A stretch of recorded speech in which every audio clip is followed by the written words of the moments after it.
Welcome to Zoom. Enter your meeting ID followed by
would like to begin. John Lewis is just now entering, so. Where is Commissioner Lyle Smith? She is absent this evening on vacation. In Montana. Copy that, thank you. Then let's go ahead and get started. I'll call this City Commission work session for Wednesday, July 15th. Order, it's 6 o'clock. Call the roll, please. Commissioner Rocky Smith. Here. Commissioner Frank O'Donnell. Here. Commissioner Denise McGriff. Present. Commissioner Rachel Lyle Smith is absent this evening. Mayor Dan Holliday. Here. Mr. Lewis, go ahead. All right, so tonight, quick intro for Patty Nelson. You've met Patty before. She's presented on water topics, not this specific water topic, but we're going to get started with the water session. And Katie, if you'll pull up her presentation. Yeah, we're really here to talk to you about the adoption of the master plan and our water rate and SDC work program. Just make sure we get good buy-in from you folks before we move forward with that. Okay. Good evening, Mayor and Commissioners. So tonight, really, this session, I'm really looking for guidance from you all. So I've reviewed the past work sessions that talked about the water rates and the systems development charges. We've talked about the capital improvement program, but really tonight I want to hear from you and confirm that we're on the right track as we work over the next few months to put together packages for you to come back to the commission and make some decisions to move forward. Let's see here. Let's see if I can remember how to use this thing. Are we going to use that? There we go. So just an overview for the presentation, a quick overview on the capital improvement plan, which we spoke about previously. The water rate study and SDC study, you've heard about it in the past. I want to talk about present and future, talk about schedule, and then really spend a lot of time just talking with you and getting feedback. So for the capital improvement plan, you've heard a lot of this before, but it's $82.9 million capital improvement plan over the 20-year horizon. The financing plan was done with an escalated cost, so that's what you see is $111.4 million. And how do we fund those are through water rates and systems development charges. The capital improvement plan includes capital maintenance projects, which include seismic safety and reservoir coating, pump station rehab, PRVs, which are pressure regulating valve replacements, mainline replacements. It also includes capital operation projects, which include transmission mains, undersized distribution mains, system water quality looping, and system redundancy. And there is a portion of that that relates to future growth. As we've talked about before with the Beaver Creek and Thimble Creek area, it also includes South End and Park, but we need additional storage, pumping, and transmission. And I just want to take the opportunity to highlight that systems development charges, again, really focus on paying for that growth. So as we talk about rates, we're really looking at what we need to sustain our existing water system. Talking about the rates and SDCs, past, present, and future, in October 2019, FCS came and presented to the work session their study. They also came in August, and I looked at both of those in terms of talking about the water rates. The big message that they delivered was that to fully fund the CIP, which is based on the 2019 capital improvement plan update, the 3% limitation for rate increases does not fully fund the CIP. So what does that mean to us? That means we need voter approval to go any higher than that. We also have to, another factor is we have to have the master plan amendment in place before we actually implement rate increases. And you'll see that in the schedule. So right now we're looking at a ballot measure for May 2021. So talking about schedule, first thing that we're working on is the master plan amendment. That's a land use process. I worked with our planning department. I have a detailed schedule if you wanted to see it, but the basic information is that we have public notice processes that will be going out in fall. We'll have public hearings late in, November, I think we were looking at, and hopefully adoption, I think I forecasted at the end of December or early January.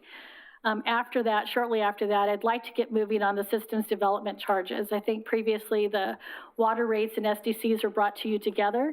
I'm proposing that we move the SDCs forward. Those don't require a voter approval.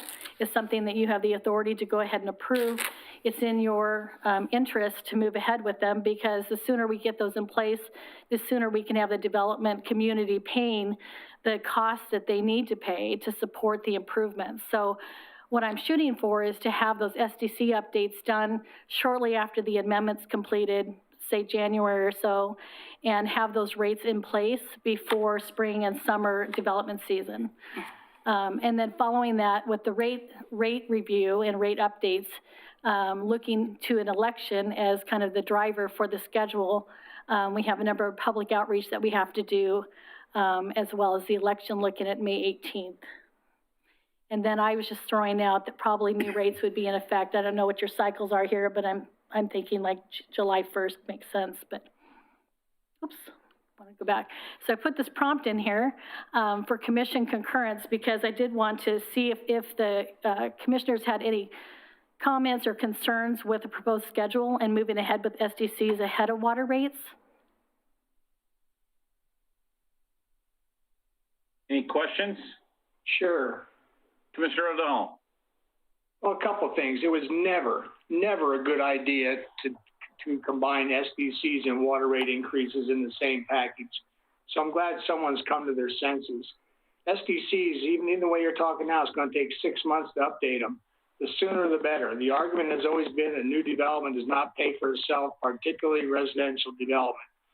The fear of everyone, and the letter that we got from my gentleman expresses that, is that water rate increases would be used to fund things like the increase in demand caused by Thimble Creek and all. So you better be prepared, if you intend to go before the voters, as it must be, to explain that this is not for that. This is for maintaining the structure as it is. So if you're asking to proceed immediately with SDCs, most certainly, go ahead. Faster the better. Do it yesterday. If you want to talk about going before the voters, that's a must. I'm not going to say no. I love hearing from the voters. Just be ready for the answer you're going to get. Thanks, Mr. Mayor. Anybody else? Sure. Thank Mr. Mayor. Commissioner McGriff. Yes, I would concur with that. I think that the separation is a very wise thing, and that for any other rates or systems development charges, we should definitely separate those two as opposed to putting them together. I haven't had a chance to investigate it further, but I reached out to the city of Salem to find out about their process that they use for extension of services and application of SDCs. They apparently have a concentric, it's the way I'll describe it, as a concentric ring. So they have the area that they can currently serve, and the SDCs apply there. Then they have another area where they will be able to serve, and then they also have apparently a third area where there's no future service for that area, but they could serve it in the future, but the future is way off. And the way apparently it was described to me by one of their staff is that if someone wants to extend beyond that, then they pay the full cost, including the SDCs and any other fees. So I support moving the SDC portion of this forward. Okay. Commissioner Smith, you have anything? No, that sounds good. Okay. And then, I concur with Commissioner O'Donnell. The fact is that the voter approval is something that I championed and got in. So I definitely think that, we're going to have to, if we're going to go forward with that, we need to have a pretty good plan and a pretty good explanation for the voters when it happens. So what's next, Mr. Lewis? Frank has his hand up again. Yeah. oh, Frank already spoke. Oh, I'm sorry, Commissioner O'Donnell. Well, Mr. Mayor, as you well know, both you and I were very active in that in '96, and I don't want to lose sight of that. And the other thing is, we seem to always have tunnel vision. It's either rates or SDCs. Are we not exploring other options like local improvement districts? I mean, we seem to have one of two solutions Are there not other options that we should be exploring, and that LIDs or local improvement districts may be one of them? Thanks. Sure, and I think we also need to take into account that I still think the feds are going to have another infrastructure bill come up either towards the end of this year or the beginning of next year, and water and sewer are going to be part of that. So there may be some funding available from the feds. Mr. Lewis. Well, we've got, there's more to the presentation, so that we're just working through it. So we got good affirmation there. We're going to move forward with the next topic. Same topic, but next slide. Do we need it? Yep. That went 2 slides forward. Did it? Oh, now we're both it's clicking working now. now. Thanks. All right. So the next piece of the presentation, I'm really focusing on the challenges for financing, which you gave a great lead in. As you've already referenced, there's city charter limitations that limit us in terms of rate increases and going to the vote of the people. And then there's also a limitation on debt limits. Both of those present challenges, and you have more of the history than I do, but the pieces that I've picked up, my understanding is that back in the 90s, and I think it had a lot to do with the South Fork water infrastructure improvements. There was a major infrastructure that was needed. As a result, I think there was probably some bonds or indebtedness that took place, and then it also impacted rates, so the rates shot up. And as a response to that, I think that was part of the reason why the charter provisions are in there currently, which limit the rates and also the indebtedness. Is that correct? Sounds. No. No, yep. I think the mayor or I could give you a good view of what happens when you, what was it, Mayor? Was it 40% overnight increase in rates? Is that what they did? Wow. 67%. 67. What did you expect the public to do? I couldn't find the percentage. I really tried looking, but I understood that it was burned into the mayor's mind. I knew you'd know. So, the impacts are that really our hands are tied, right? And it's a good checks and balances. I understand where it comes from, but it really makes it challenging when you're trying to maintain your infrastructure to the standards that the public needs. And so I understand that the city goal, in fact, the city has, I think it's goal 5, I think I wrote down here, that's really to focus on maintain fiscal health and long-term stability. And part of that is to the deferred water infrastructure. And it's talking about just what we're talking about tonight, is preparing for a possible ballot measure and doing good community and public outreach. So that's really where we're going next. I want to just put this up here to remind you all about the 3% limitation, what it means for us for funding our CIP. It shows that we'd have a $13.6 million deficit. So my understanding moving forward is then that's one of the things I want to confirm is that the commission's intent is to fully fund the capital improvement plan. And so I'm, again, just asking for that confirmation. And what that means, again, what FCS had presented is that we would need to increase rates more than the 3%. So that means going to a vote, going to the ballot. What would the percentage be? So Commissioner McGriff just asked about the percentages. So I put this slide together. It combined input that you saw back in August as well as October. So these were the options that were presented for rates, a pay-as-you-go approach. One was 11.25% increase rate for 2021 to 23, and then it leveled off to the 3%. The other option was a front-loading it to 23.75 rate increase, which given past history, I don't know if that would be a really great way to go, but then leveling off to 3%. And then I think, Mayor, you had asked for FCS to come back, and they did so in October, asking about what percentage would we need to just steadily increase it over that period of time. And so that was the 5% increase annually. And then in August, there was a presentation that also talked about a debt-funded option.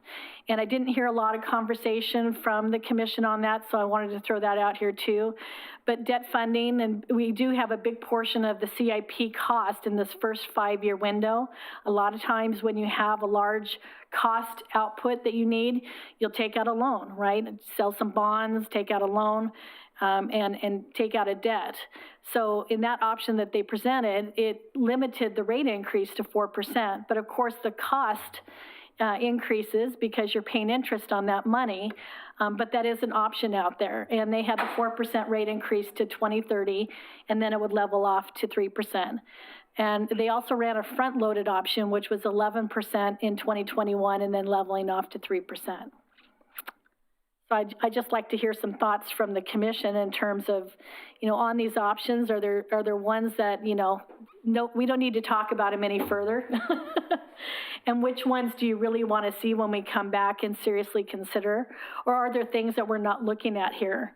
And I think you'd thrown out like an LID. I know in the past I've done infrastructure fees, other options that you want us to look at and consider.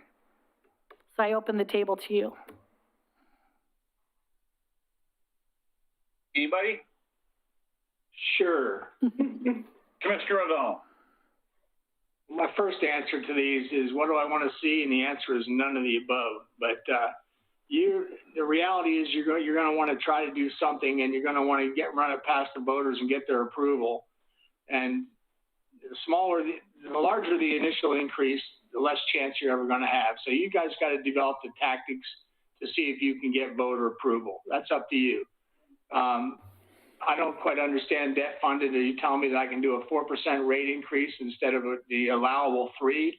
That 1% will make the difference, and I'll do that for 9 years, and at some point in 2030, I'll level back off to 3%.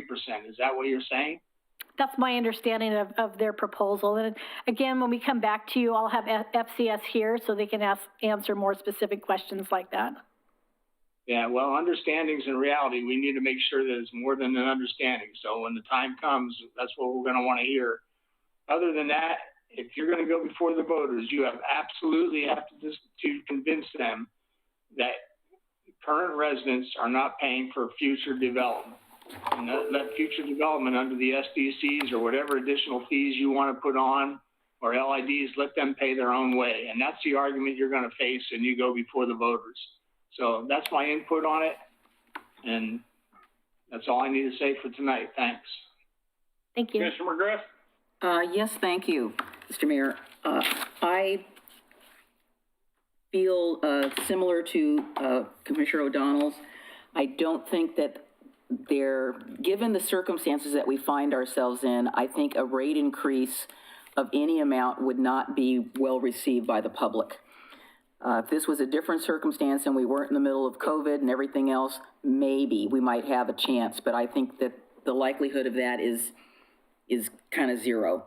It's not to say that that isn't a good idea. It's just I think the timing is not good.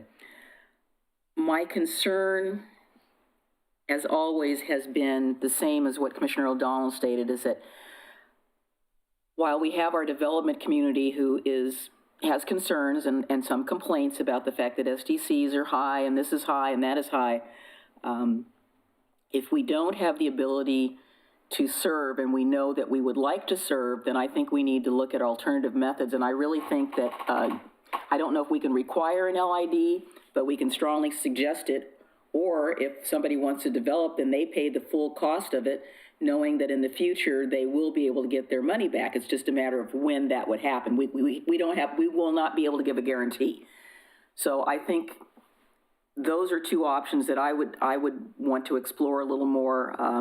I've been involved in some LIDs in the past, and those were citizen initiated, but maybe we have to have a city initiated LID to work with people who want to develop where we don't have the ability. But I think we all made a very strong statement about the fact of who we want to serve with water within our boundary. So I think that's pretty clear, and there's no argument about that. Mr. Smith? I agree basically with the same comments. The front loading it and the huge increases at the start are not going to go over well. So the closest scenario that might be applicable might be the increase annually and keeping it at the same 5%. But I guess, we're basing this obviously on whether the voters are going to support it or not, and we need to go into it assuming they won't. rather than assuming they will.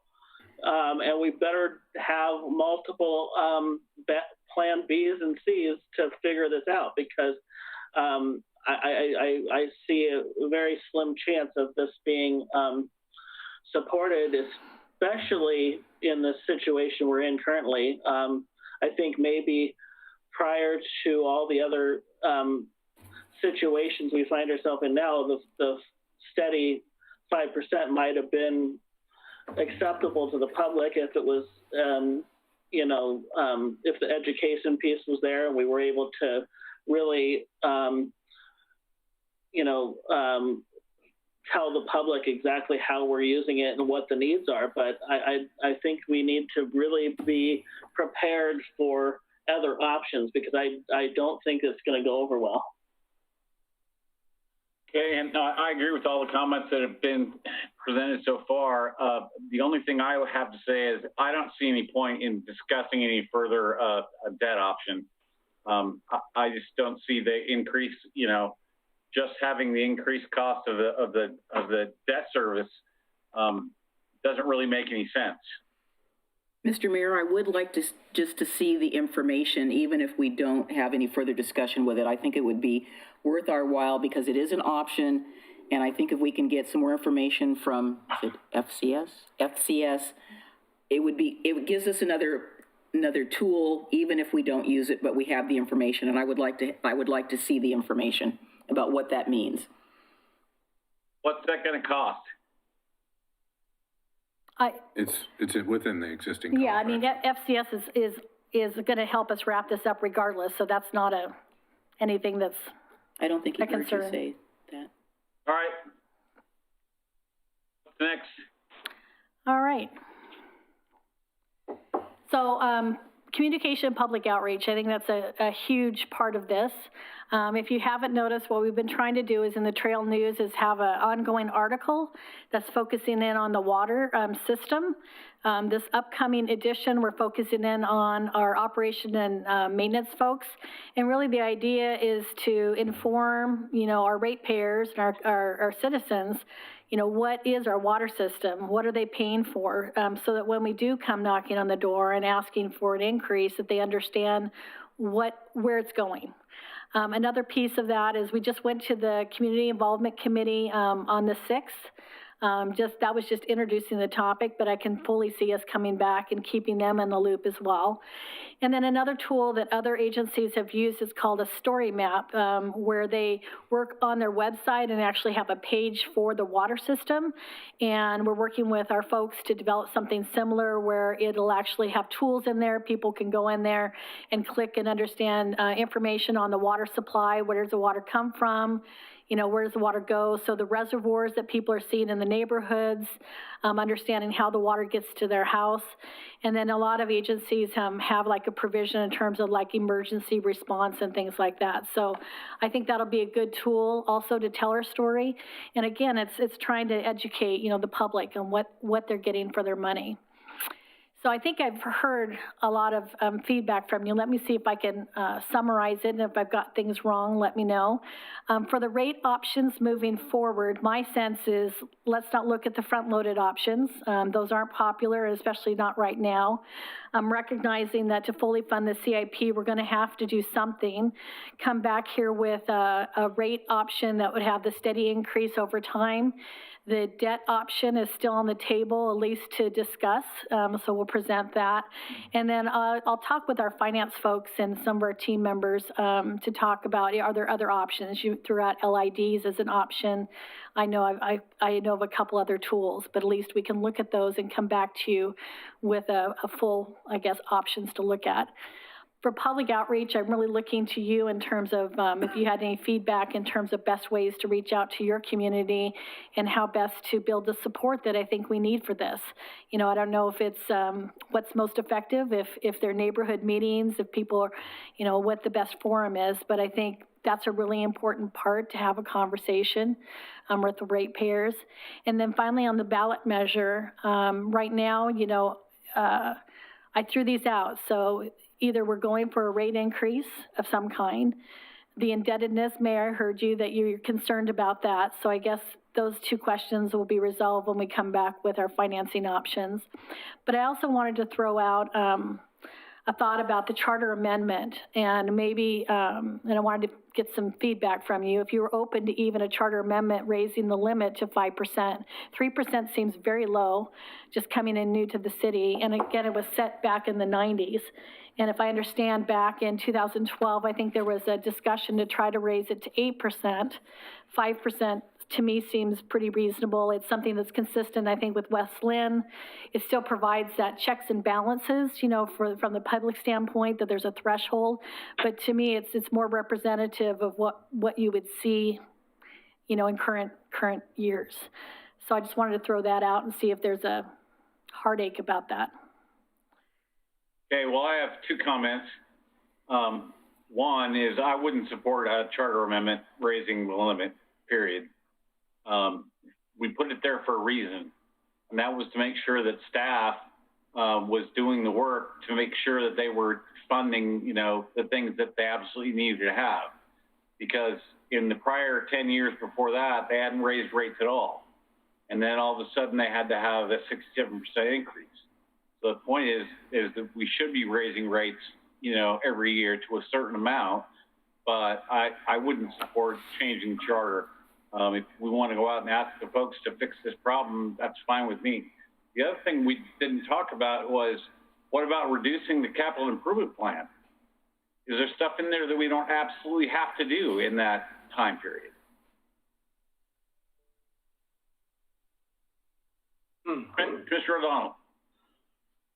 Yeah, you got to watch this fun with number stuff, because, you know, you do a 3% raise and you compound it. In 10 years, you're paying 33% more. But if you do a 5% raise, you're paying 63% more in 10 years. So public's going to educate themselves on that. We need to make some good choices, what I'm saying. And Mayor, I agree with everything you just said. I would not support a charter amendment. We fought hard for that for a reason, and that's why it's there. So enough said. Commissioner Smith? I tend to agree with that. Commissioner McGriff, do you have anything for us? Yes, please. I'm not sure I would support a charter amendment, but I would at least be open to listening to some options within that, but I'm not saying I would support it, but, you know, information to me is always good. I guess part of what, again, I have a concern about is that I know you mentioned that you have some other ideas about how this could happen, but maybe there are some agreements we can put together that say, okay, if you want to, as I said before, if you want to, you, Mr. or Miss Developer, you want to have water service and it's not within our capacity, then you pay the full freight, and we have an agreement by which they get reimbursed over time as other people develop. The other thing that that's always has been a little bit of a concern is that how do we balance the increasing needs that we have of the community and living in the oldest neighborhood in the city that still, I know there are places, there are clay pipes and possibly even wooden pipes that still exist that we still don't know where they all are because they channeled all the stuff that came down from Singer Creek. As a matter of fact, when I was replacing my sewer line, we found our water line was in a busted clay pipe. So I have a piece of it at home as a souvenir. So I know that still exists, and maybe maybe one of the ways to be talking to the community has to do with having them understand how the water is served in their particular area. I know people in my neighborhood have some understanding that we have super old infrastructure, and the only way we sometimes find out about it is when something drastic happens, there's a major break because we don't know what's in the ground, they didn't map it. But in some of the other areas, you know, I don't know, for instance, personally, like what the water system is like in Rivercrest or what it's like in the Gaffney Lane area. And I think if people have a better understanding of how the system works in their area, they may be more inclined to be willing to understand how the whole thing all works together. I mean, because we have different zones and different systems. Mm-hmm. So that might be a way. And if and when we ever have real live neighborhood meetings, obviously I would encourage staff to come and just give a little presentation about, you know, here is your water service, Hillendale, and here's how it works. Mm-hmm. And I know some of the neighborhoods are doing Zoom meetings, and so there's always the option for that. But I think part of what Commissioner O'Donnell really keyed on us in on is something I hear constantly, is that people understand their own bailiwick. They like the fact that there is growth. They just don't think they're the ones that should have to pay for it. And I think we have to be really cognizant about that disconnect. And I'm not saying that's a negative disconnect, but it is a disconnect between, you see the road work, you know, is that serving us, or is it serving a larger capacity? So we always have to keep that in mind about how the community is viewing this. And they're not always looking at it globally like we do. We're looking at it on a larger scale. So we have to kind of hone it down to where it makes sense for them to understand how it works. And maybe that's an approach that we could look at. Thank you, that's great. Part of the story map, one of the ideas we had talked about is the ability for somebody to zoom in to see what's in their neighborhood. So I like that idea about. Would it be possible to show the age? We do have the information, so. And some of it's old enough that we don't have, we don't have the history of the actual age, but we could show it older than a particular year. I think that's part of the story as well. It's not only what does it do and how important that is, but it is, you know, infrastructure has a lifespan. It does. And we're starting to see that because of all the development that we saw, you know, early on, 40s, 50s, 60s, you know, it's all coming due. And it all tends to come due at that same time. Oh, no, I think in my neighborhood, it's past due. Oh, yeah. Obviously, there are some much, much older, Yeah, but when you think about the life cycle we've got a of ticking time infrastructure. bomb over there. Mayor, do you mind if I make a comment real quick? 1 second. Commissioner McGriff, could you please address me before you address somebody in the room? I'm trying to keep this thing together, and when more than one person speaks at a time, it's hard for the public to understand. Mr. Lewis. So I just want to make crystal clear what we've heard with regard to new development kind of paying its way. We've heard that from you, and it's our intent to make that super clear. What gets confusing with that argument is sometimes, for instance, the Thimble Creek area, most of that network of needs out there is going to be paid for by new development through SDCs or through a local improvement district or some other form. The complication to that is some of the reservoir capacity, for instance, and the pump station that gets it there is a need as of today, right? We've got a customer base that could use more storage capacity, and maybe not the elevation as much as the storage capacity. We're building a pipeline in Malala Avenue. That pipeline's going to be bigger. So yes, there's a element of that would be paid for by SDCs, but there's also an element of that is needed for just existing folks, because we've got some distribution limitations. We get into our peak season, like today, where it's hot and people are irrigating.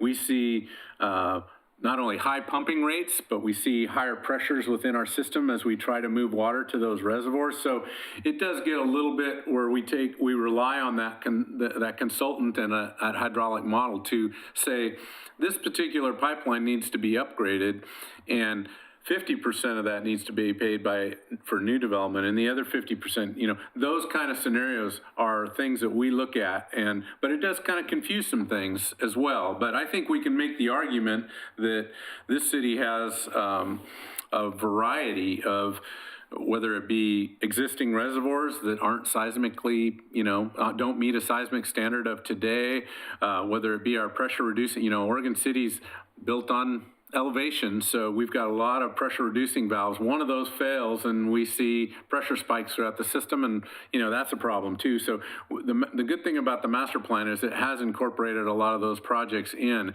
and we can kind of bifurcate the new development costs from what the ratepayer should pay, and we will bring that to you for sure. Mr. Mayor, this is Tony. Could I ask a question? You might have to take your. Go ahead, sir. The mayor brought up the question of the CIP list itself. Can you explain where we're at in that process and what options there are for looking at because I think one of the questions early on was, should we fund the full CIP list? And so I think we just need to circle back and let them know what those options are.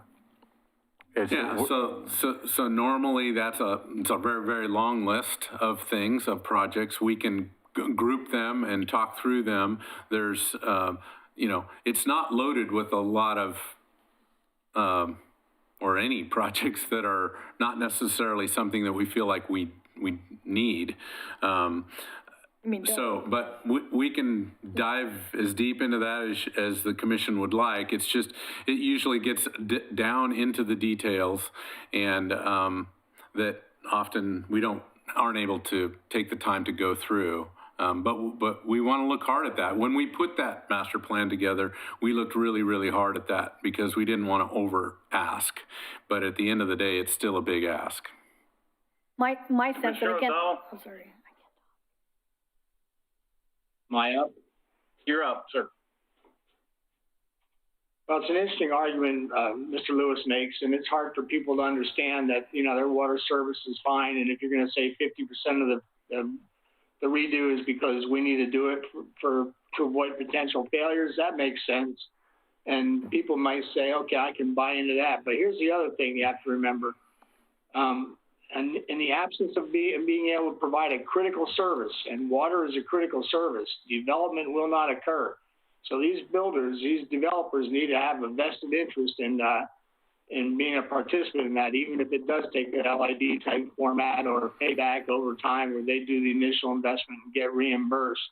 But I tell you, until builders can build buildings hang from helium balloons, there's something they need, and it's called land, and we got it. And we can be selective about who we allow to come here, but we need to be prepared to honor our current commitments and honor our future commitments with intelligence. Thanks. Mr. Mayor. Smith, do you have anything? No. Mr. Mayor, I do have a question. Commissioner McGrath. Yes, one of the things that has come up over time, and I know that I asked this probably about 5 years ago. So we have the availability of water. It is not a finite, it's not an infinite use. So how do we balance the infrastructure needs with the fact that, we need to be also conserving? We don't want people to just be turning on the tap or watering, going out into the street. We don't see a lot of that, but there is some. So how do we balance that with energy conservation in terms of water conservation? And I think that's a question that's been asked over time, and I know I asked it about 5 years ago because I was doing a really good job of reducing my water usage, but my bill kept going up, and finally I figured out where that nexus was. But maybe that is something we also need to address as well, because I think we don't want to give people the idea that, the water's just going to be there forever. We want it to be there when we turn the tap on, but there's also about misusing it. So I want to make sure, one, that I'm clear that we have a water conservation program in Oregon City that is active, and, we pursue that with whether it be new buildings and the use of fixtures that use less water, or just at, that public education program that forces folks. But there's always room for improvement. So again, even today we talked about it because, our Mountain View pump station was working awfully hard today. So it's kind of like, well, when is it right? And what is that message? Is it a mandatory conservation, or is it more like reaching out to the folks and just letting them know how important it is to conserve their water usage in times like today when it's warm? So I agree. No, I think that is critically important. And I remember the days when we had alternate days that we could water, and nobody died from having a brown lawn. Okay, well, we covered that. What was it? Commissioner Smith, was that you? Yeah. Go ahead. I just have a question. Since I've been on South Fork for a long time, I can't remember what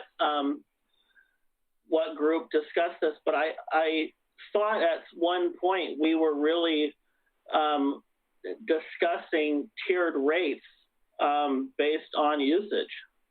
And I don't remember the last time we had that conversation, but I thought that's kind of what we were working towards originally. That's another good point, Commissioner That's a good Smith. idea. We do have a tiered rate system. Other cities have more aggressive tiered rate systems, and we can always look at that, but we have a tiered rate system now. Okay, so that, I mean, the rates could change based on, we could change the different levels or something like that in the future, but we are currently doing that. Right, we could adjust those in a way. I think at the end of the day, that doesn't necessarily help our funding problem, but it might help our conservation problem. Right. Okay. Okay, Mr. Lewis, is there anything else in this presentation? I think the last slide is a question slide, right, Patty? Well, yeah, I think we've already pretty much hit the questions. Yeah. Yeah, we're done. Mayor Okay, Holliday, is there anything else? I just have a question. Is Go ahead. the information about how the tiered rate works easily accessible? It is very easily accessible. It would be something I would be interested in taking a look at. Okay. Thank you. So is there anything else to the work session? One question, Mayor. Go ahead. Can the presenter give her name and contact information? I believe a number of people watching from home would like to contact her directly and have some discussion. My name's Patty Nelson, and my contact information would be pnelson@oregoncity.com. Org. It's orcity.org. Thank you. Thank you. Okay, is there anything else, Mr. Conkle? No, sir. Then we're adjourned until 7. Thank you. Thank you. Thank you. Thank you.